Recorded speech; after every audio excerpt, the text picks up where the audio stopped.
ចិត្តខាងតែអាងអំណាច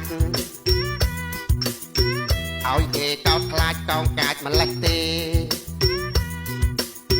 គុំរៀមមកសម្លឹកអត់មានទំនេរនឹកស្មានថាគេខ្លាចដែរឬអី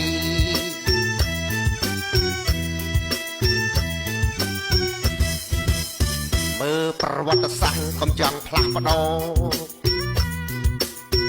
មើលអូមើលព្រំមើលភ្នំមើលព្រៃផែនទី0407នោះអីកុំមកបាកាឡៃគូផែនទីចោល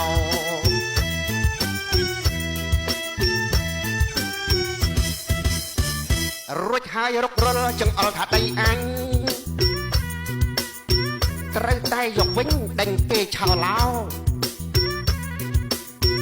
មិនស្ដាប់មេកើយបាត់ផ្លូវទៅមក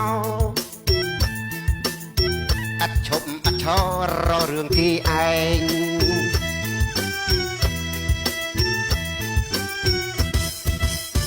ស្មានថាគេអន់បន្ទន់ខ្លួនខ្លាច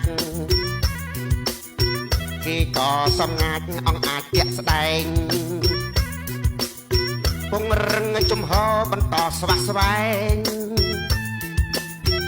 កំតបពួកឯងលេងឲ្យដឹងដៃ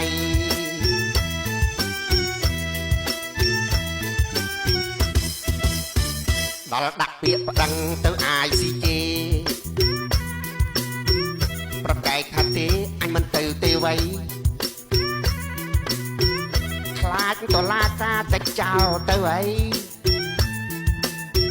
អ្នកបើចង់ឈ្នះក្តីតោះទៅក្រុងឡាអេ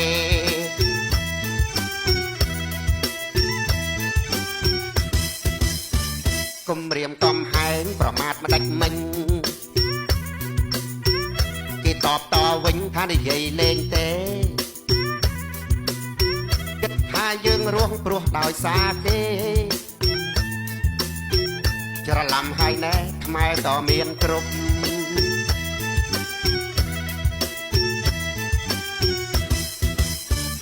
បើលេងគេលេងតបវិញអីចឹង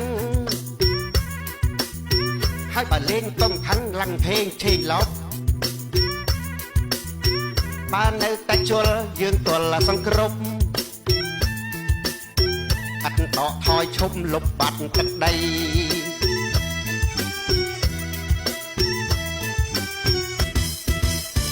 ណែខ្មាំងចិត្តខ្មៅថយទៅវាមិនខ្មេះម៉ែមិនប្រហែសដូច្នេះទុំអីទាំងរាជរដ្ឋាប្រជាប្រុសស្រីសាមគ្គីពួតដៃដើម្បីជាតិយើង